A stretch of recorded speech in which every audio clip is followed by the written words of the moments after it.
Halo semuanya. Jadi di video kali ini kita akan membahas lebih lanjut mengenai program Satu Sehat ya teman-teman, atau ya lebih dikenal sebagai informasi kesehatan digitalisasi dari Kementerian Kesehatan ya teman-teman. Jadi sebenarnya materi ini udah ada ya di Drive, kalau misalnya kalian baca-baca lagi itu sudah mencakup semua ya dalam satu regulasi, itu udah menjelaskan secara komprehensif tentang program satu datanya Kementerian Kesehatan nih teman-teman. Dan aku udah sempat nyinggung ya di beberapa kelas itu tentang bagaimana ya sistem informasi kesehatan kita itu sudah serba digitalisasi, dan diharapkan masing-masing puskesmas di suatu wilayah dan juga rumah sakit itu menggunakan ya digital dalam penginputan data sehingga dapat diakses oleh Kementerian Kesehatan. Kira-kira seperti itulah teman-teman ya. Jadi diciptakan sebuah program yang terintegrasi untuk data dari kesehatan kita bisa jadi satu lah begitu kira-kira ya teman-teman. Nah, adapun topik bahasan yang akan kita bahas ya, yang akan kita telusuri lebih lanjut itu adalah pertama tentang satu data Indonesia ya, karena ini masih baru teman-teman ya. Kemudian ada sistem informasi kesehatan ya, dari beberapa FR yang aku temui juga ada dari beberapa teman kalian yang menemui ya soal-soal mengenai sistem informasi kesehatan. Kemudian ada satu data bidang kesehatan. Nah, adapun regulasinya ya teman-teman itu merupakan regulasi yang baru tahun lalu keluar teman-teman ya. Jadi baru tahun lalu diterapkan dan saat ini sudah secara masif ya untuk dapat diselesaikan oleh masing-masing puskesmas dan juga rumah sakit di akhir tahun 2023 ini teman-teman. Jadi di Desember ini diharapkan semuanya sudah serentak ya, setidaknya sudah terekspos walaupun belum maksimal ya sistem yang diterapkan dari masing-masing fasilitas pelayanan kesehatan. Jadi PMK nomor 18 ya, tahun 2022 tentang sistem informasi kesehatan. Nah, apa itu ya teman-teman? Ada beberapa istilah yang mungkin patut untuk kalian cermati lebih lanjut ya, yaitu satu data Indonesia adalah kebijakan tata kelola data pemerintah untuk menghasilkan data yang akurat, mutakhir, terpadu, dan dapat dipertanggungjawabkan, serta mudah diakses dan dibagi serta dipakai ya antar instansi teman-teman. Ini maaf ada kesalahan ketik ya. Dan instansi daerah melalui pemenuhan standar data, metadata, interoperabilitas data, dan menggunakan kode referensi dan data induk. Ini merupakan istilah-istilah yang mungkin ya sangat dekat dengan teman-teman kita yang memang ahli atau expert di bidang data science misalnya seperti itu ya. Kemudian ada sistem informasi kesehatan teman-teman. Jadi sistem informasi kesehatan ini merupakan seperangkat tatanan yang meliputi data, informasi, indikator, prosedur, perangkat, teknologi, dan sumber daya manusia yang saling berkaitan teman-teman ya. Jadi saling berkaitan dan dikelola secara terpadu ya untuk mengarahkan tindakan atau keputusan yang berguna dalam mendukung pembangunan kesehatan kita teman-teman ya. Saling terkait ya. Di sini pun disinggung tentang pembangunan kesehatan. Nah, kalau misalnya satu data bidang kesehatan itu ya, jadi apa sih bedanya? Jadi kalau misalnya satu data bidang kesehatan itu merupakan sebuah kebijakan tata kelola ya teman-teman. Jadi tata kelola kebijakan ini ya di bidang kesehatan untuk menghasilkan apa? Data yang akurat, mutakhir, terpadu ya. Jadi antar instansi ya, pusat dibagi pakaikan. Oh ternyata tidak salah ketik ya aku ya, berarti emang seperti ini padu padanan kata yang ada di Permenkesnya ya teman-teman. Jadi istilahnya kalau satu data bidang kesehatan itu kebijakan tata kelola data di bidang kesehatan ya. Kalau misalnya tadi satu data Indonesia berarti tata kelola data pemerintah teman-teman. Jadi bisa dicermati perbedaannya ya, supaya tidak ketukar nanti ya. Jadi sama-sama tentang data nih teman-teman ya. Kalau sistem informasi kesehatan itu seperangkat tatanan yang meliputi data, informasi, indikator, prosedur, dan lain sebagainya. Jadi seperangkat tatanan teman-teman. Ya diingat ya masing-masing definisi, karena definisi-definisi seperti ini ya itu cukup banyak yang bisa kalian temui nanti di soal ya. Jadi siapa tahu nanti kalau misalnya dibutuhkan sebuah definisi dari satu data Indonesia, jangan sampai ketukar dengan satu data bidang kesehatan teman-teman ya. Ingat ya kalau satu data Indonesia itu tata kelola data pemerintah. Kalau satu data bidang kesehatan berarti dia khusus di bidang kesehatan. Kalau sistem informasi kesehatan berarti seperangkat tatanan ya, meliputi data-data yang mendukung ya untuk pembangunan kesehatan. Itu kata-kata kunci seperti itu ya. Dari sekian panjangnya paragraf, kalian temukan kata-kata kuncinya ya. Jadi agar mempermudah kalian menemukan jawaban yang paling tepat dalam pilihan ganda yang kalian temui saat ujian nanti. Nah, kemudian ada istilah wali data, teman-teman ya. Jadi wali data ini ya adalah unit pada instansi pusat dan instansi daerah yang melaksanakan kegiatan pengumpulan, kemudian dia melakukan juga pemeriksaan ya dan pengelolaan data, teman-teman, yang disampaikan oleh produsen data serta menyebarluaskan datanya ya. Kemudian selain itu ada forum satu data bidang kesehatan ya, adalah wadah komunikasi dan koordinasi wali data kesehatan dan produsen data kesehatan untuk penyelenggaraan satu data bidang kesehatan nih teman-teman. Jadi ini merupakan suatu koordinasi lah begitu ya, sebuah forum ini. Nah selain itu ada pembina data tingkat pusat ya, itu merupakan instansi pusat yang diberi kewenangan ya, melakukan pembinaan terkait data sebagaimana diatur dalam peraturan presiden yang mengatur mengenai satu data Indonesia, teman-teman ya. Jadi ini merupakan suatu instansi lah gitu yang menaungi. Kemudian ya ada portal satu data bidang kesehatan. Adalah media ya bagi pakai. Jadi bagi dan juga memakai gitu kira-kira ya. Data di tingkat nasional yang dapat diakses melalui pemanfaatan teknologi informasi dan komunikasi. Artinya apa? Di dalam portal satu data ini kalian bisa mengakses dari jarak jauh ya data-data yang kemungkinan ya bisa jadi kalian perlukan di masa depan. Jadi istilahnya ya karena dia terintegrasi ya semua data itu diharapkan bisa terakses dengan baik oleh pihak-pihak yang memang membutuhkan ya ke depannya. Nah, jadi teman-teman, dalam sistem informasi kesehatan ini ya, pengaturan satu data bidang kesehatan itu dimaksudkan untuk apa? Jadi untuk mengatur penyelenggaraan tata kelola data kesehatan yang dihasilkan oleh Kementerian Kesehatan, teman-teman. Jadi ini untuk mendukung perencanaan ya, kemudian mendukung pelaksanaan, evaluasi serta pengendalian dari pembangunan kesehatan, teman-teman. Jadi itulah kira-kira ya yang merupakan salah satu ya tujuan atau maksud utama dari pengaturan satu data bidang kesehatan ini. Nah, satu data bidang kesehatan itu harus dilakukan berdasarkan prinsip apa saja. Jadi prinsipnya itu bahwa data yang dihasilkan oleh produsen data kesehatan itu harus apa? Harus memenuhi standar data ya. Kemudian memiliki metadata, memenuhi kaidah interoperabilitas data. Nah, kira-kira apa nih artinya interoperabilitas data? Nanti kalian bisa searching ya di internet lebih lanjut, itu artinya apa, ini sangat teknis sekali ya teman-teman. Mungkin akan sangat awam bagi kita terhadap istilah-istilah yang ada di satu data ini karena memang orang-orang yang berada di dalamnya kemungkinan ya expert di bidang data science ya, engineer di bidang data dan lain sebagainya. Kemudian yang keempat yaitu menggunakan kode referensi atau data induk. Jadi penyelenggaraan satu data bidang kesehatan itu dilaksanakan melalui apa? Melalui sistem informasi kesehatan, teman-teman. Jadi di dalam sistem informasi kesehatan inilah ada penyelenggaraan satu data bidang kesehatan, teman-teman, ya. Nah, yang lebih mendetail dari tujuan satu data Kemenkes ini ya, teman-teman. Yang pertama, itu memberikan acuan pelaksanaan dan pedoman bagi Kemenkes dalam rangka penyelenggaraan tata kelola data kesehatan, teman-teman ya. Jadi untuk mendukung perencanaan, pelaksanaan, evaluasi, dan pengendalian pembangunan kesehatan, teman-teman.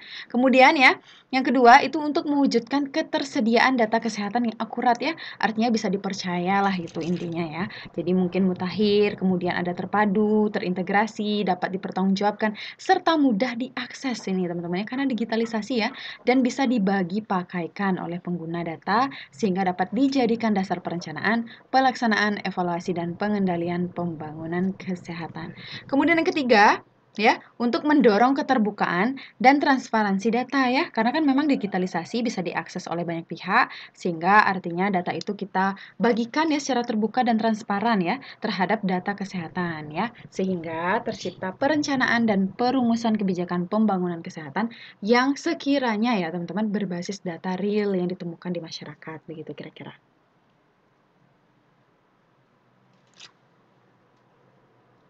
Kemudian ya, ada poin keempat yaitu mewujudkan data kesehatan yang terstandar ya dan dilengkapi dengan standar data dan metadata yang disebarluaskan melalui portal satu data bidang kesehatan ya. Kemudian yang selanjutnya ada mempercepat proses pengambilan kebijakan berbasis data dan informasi yang berintegritas tinggi di pemerintah pusat dan juga pemerintah daerah, teman-teman. Nah, selain itu ya, untuk mendukung dan memperkuat sistem statistik nasional ya dan sistem informasi kesehatan sesuai dengan ketentuan peraturan perundang-undangan. Nah, itu kira-kira ya teman-teman rangkaian dari tujuan satu data Kemenkes. Nah, kalau misalnya kita berbicara ya tentang standar data kesehatan nih teman-teman. Jadi kalau misalnya standarnya itu seperti apa gitu. Jadi pertama ya, wali data kesehatan itu bertanggung jawab teman-teman. Jadi si wali data inilah yang bertanggung jawab terhadap standar yang akan diterapkan terhadap data kesehatan. Apa-apa aja yang harus dipenuhi, bagaimana formatnya, apa yang harus dikumpulkan ya. Bagaimana cara mengumpulkan, merapikan, dan juga menganalisa semuanya bisa ya itu dipertanggungjawabkan oleh wali data. Kemudian ya, ada produsen data kesehatan dan wali data kesehatan itu berkoordinasi teman-teman dengan pembina data di tingkat pusat dalam menentukan standar data dan juga metadata. Nah, wali data ini ya, itu menyusun standar data kesehatan. Dalam menyusun standar data kesehatan ini, wali data kesehatan itu apa aja sih yang harus diperhatikan? Ya, yang pertama pastinya mempertimbangkan usulan dari produsen data ya. Produsen data itu siapa ya? Rumah sakit, puskesmas misalnya. Produsen itu artinya memproduksi ya. Siapa ini yang menghasilkan data begitu kira-kira ya. Dan atau bisa juga masukan dari para ahli ya atau expert yang memang ada di ranah tersebut ya atau di ranah yang diperlukan. Kemudian ya, mengacu pada standar data yang ditetapkan oleh pembina data tingkat pusat. Jadi istilahnya ya, si wali data ini punya tim pembina di pusat, teman-teman. Dan tim pembina inilah yang juga berkontribusi dalam menetapkan standar data. Nah, kemudian ya, yang selanjutnya itu ada produsen data kesehatan menyelenggarakan data kesehatan dan mengisi format metadata sesuai dengan standar data dan metadata yang telah dibakukan. Jadi istilahnya metadata ini ya data yang baku seperti apa gitu istilahnya ya teman-teman. Jadi metadata. Nanti kalian kalau misalnya kurang terlalu memahami bisa searching ya metadata itu seperti apa maksudnya. Nah, standar data dan metadata itu dituangkan dalam kamus data kesehatan. Jadi istilahnya sudah disusunkan lah begitu bagaimana caranya penginputan, data apa saja yang diperlukan, dan diapakan datanya kira-kira seperti itu standar data dan juga metadata yang harus dituangkan lah gitu kira-kira teman-teman di dalam apa? Dalam kamus data kesehatan. Nah, kemudian standar data kesehatan ini ya teman-teman meliputi apa aja? Ada jenis data ya, kemudian ada sifat data, ada format baku, basis data, kodifikasi data, dan juga ada metadata teman-teman.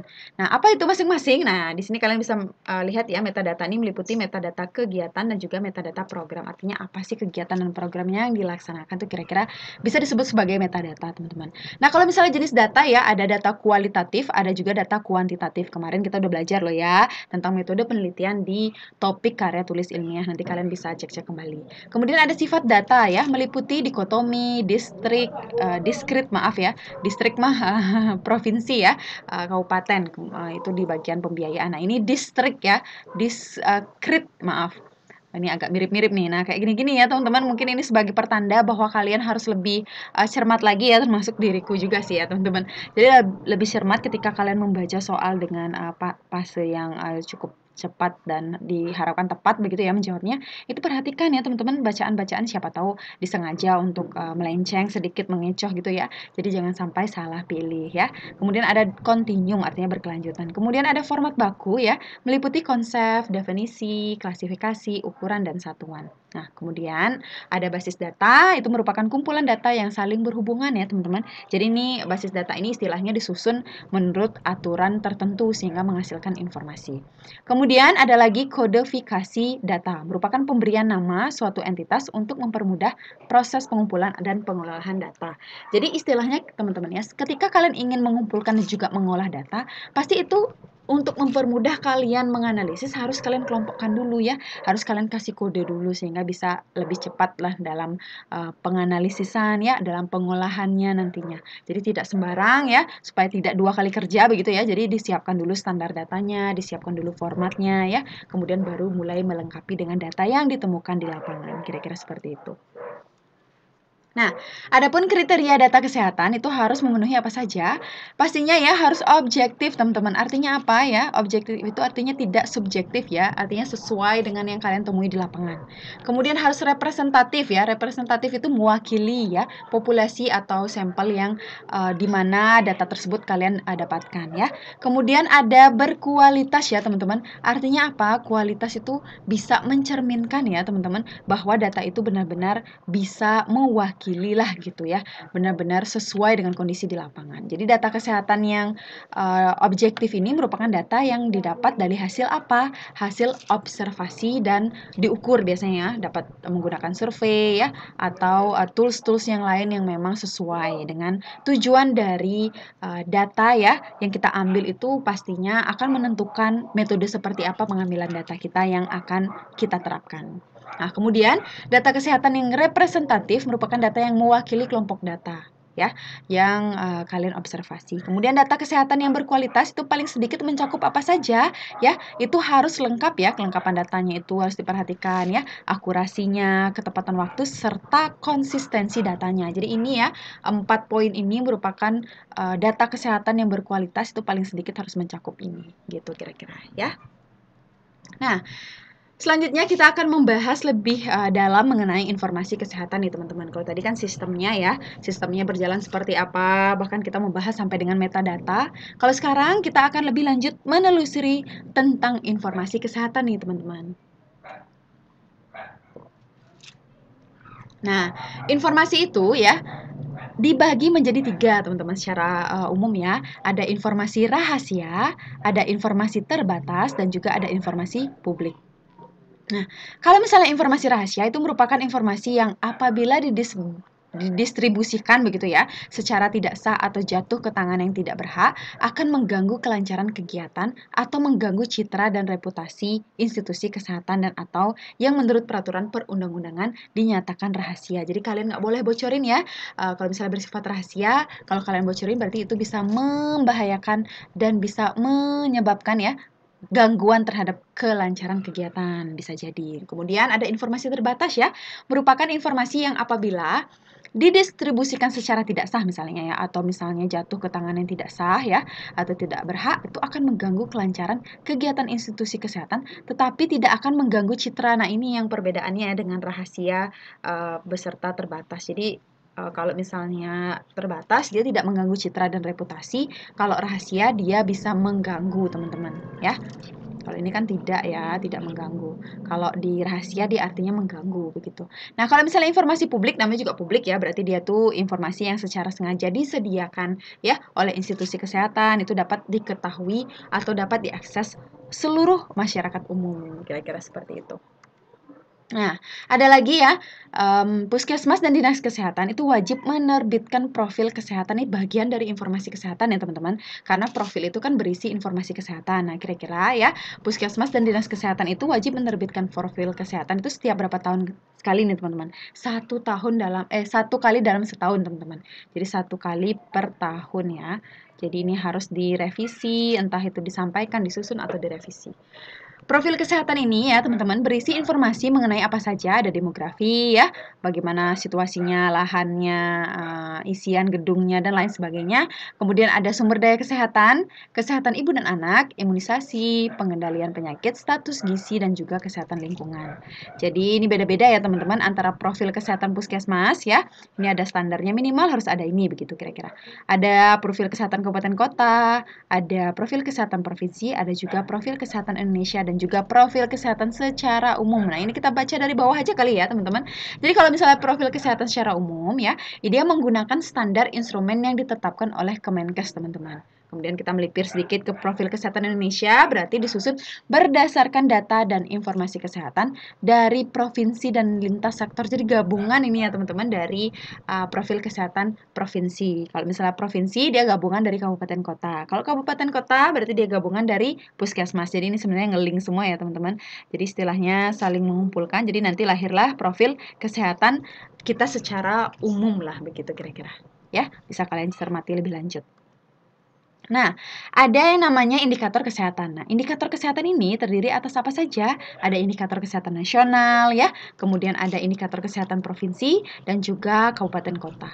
Nah, kalau misalnya nasional itu ditetapkan oleh menteri dengan mengacu pada indikator kesehatan global, teman-teman ya, kalau nasional. Kalau misalnya provinsi berarti dia mengacu pada indikator kesehatan nasional. Jadi saling terkait ya. Kemudian kalau misalnya kabupaten kota berarti indikator provinsi, ya benar. Jadi gubernur dan bupati atau wali kota dapat menambahkan indikator kesehatan tambahan yang bersifat spesifik sesuai dengan keadaan dan kebutuhan daerah. Ini namanya otonomi ya teman-teman. Minimal harus menerapkan indikator kesehatan nasional misalnya ya. Tapi kita bisa menerapkan program prioritas yang lain atau program yang bersifat spesifik atau indikator yang bersifat spesifik yang memang dibutuhkan oleh daerah tersebut sesuai dengan isu atau masalah yang dihadapi. Karena itu kan beda-beda teman-teman ya setiap provinsi atau kabupaten kota.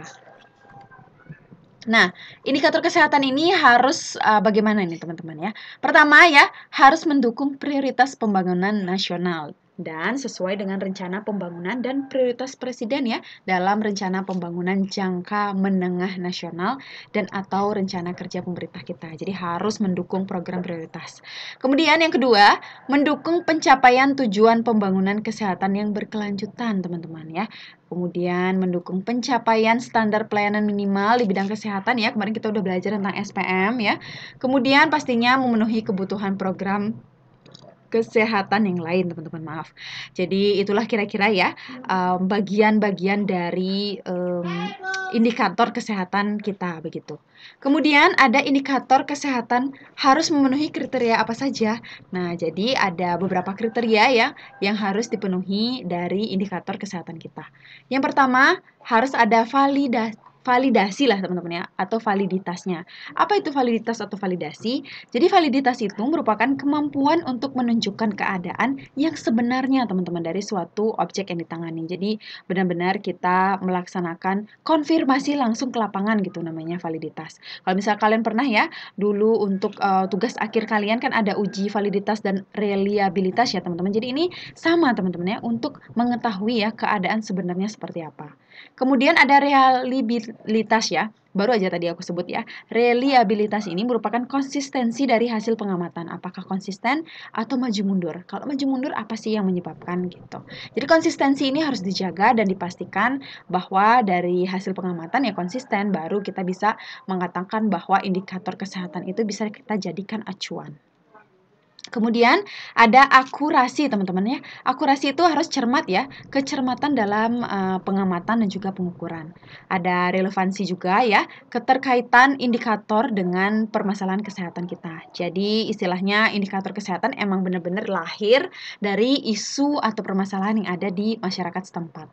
Kemudian ya, tidak ketinggalan yang kelima atau yang terakhir itu kepraktisannya. Jadi harus sederhana dan sumber dayanya juga memadai. Percuma kalau misalnya kita menyusun indikator kesehatan yang wah, tapi sumber daya yang ada di daerah setempat tidak mendukung indikator kesehatan tersebut. Jadi kita start from a small things dulu lah teman-teman. Setelah itu kita tabung-tabung, baru nanti menghasilkan indikator kesehatan yang bisa lebih tinggi lagi lah atau lebih mencakup luas lah begitu kira-kira ya. Jadi kita harus memperhatikan juga ya sumber daya yang memadai di daerah setempat. Kira-kira begitu ya kriterianya ya teman-teman.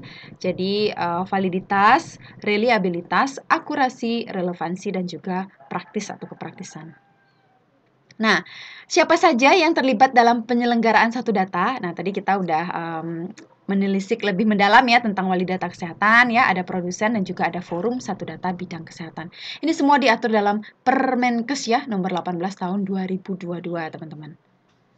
Nah, penyelenggaraan satu data bidang kesehatan itu dilaksanakan melalui apa saja ya? Yang pertama ya, perencanaan data kesehatan. Kedua, pengumpulan data kesehatan. Yang ketiga, setelah dikumpulkan ya harus diperiksa ya, ada pemeriksaan data kesehatan.